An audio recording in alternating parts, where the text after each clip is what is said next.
Comedian and host of Slick and Thick podcast with UFC fighter Mickey Gall, GerardMichaels joins us to react. Gerard, great to see you. How you been? I've been good. My hair is really affected by the humidity here in South Florida, so I got a little Kramer thing going on. Not all of us can wake up, roll out of bed, and look like you, Alison.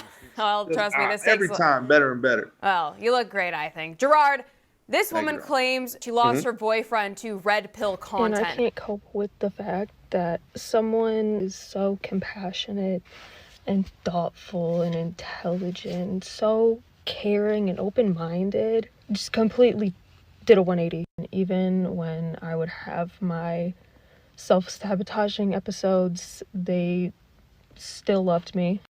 If you ask me, that guy dodged a bullet. What do you think? Well, I mean, if the guy really said, you need to obey me or something like that, okay. Maybe that's a red flag on the red pill. But, we have a generation of women here who have somehow begun to mistake obedience for love.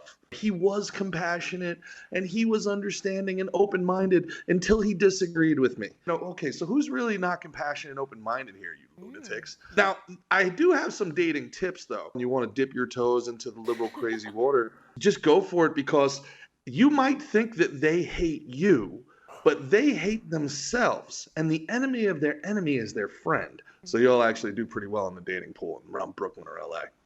Solid advice, I gotta say. I totally agree with you there. Referred to him, by the way, as they. That should have been red flag number one, but I digress. Speaking of they, Gerard, a non-binary actor by the name of Jonathan Van Ness from the show Queer Eye recently went on fellow actor Dax Shepard's podcast, where Van Ness got triggered and broke down in tears after Shepard started playing devil's advocate when discussing trans issues. Let's take a listen to what transpired.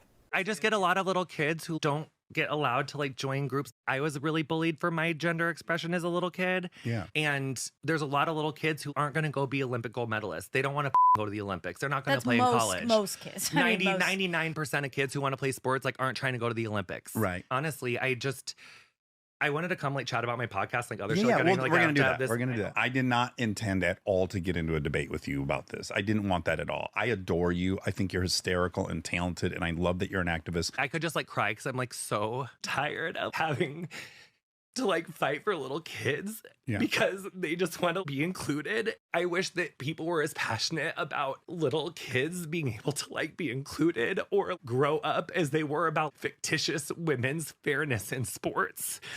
I have to tell you, I am very tired. How disturbing is it that this severely mentally ill man thinks that he's helping children? I'm sorry, I don't think we need him anywhere near kids and projecting his perversion onto the innocent youth. Just my thoughts. Gerard, what do you think?